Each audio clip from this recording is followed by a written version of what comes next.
My name is Halik Akbar and I will read some sentences from sound E and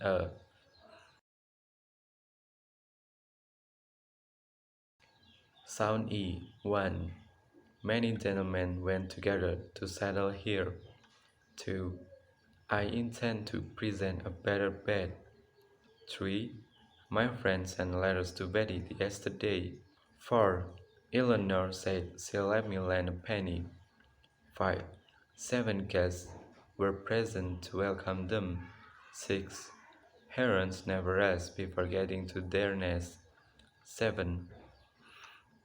Ben gets 10 pencils from his pen friend. Sound A. 1. That man has a hat in his hand. 2. The black cat ran after the rat. 3. Harry sat on a mat on the cabin. 4. The actor was carrying a handbag. 5. The Batman was banished.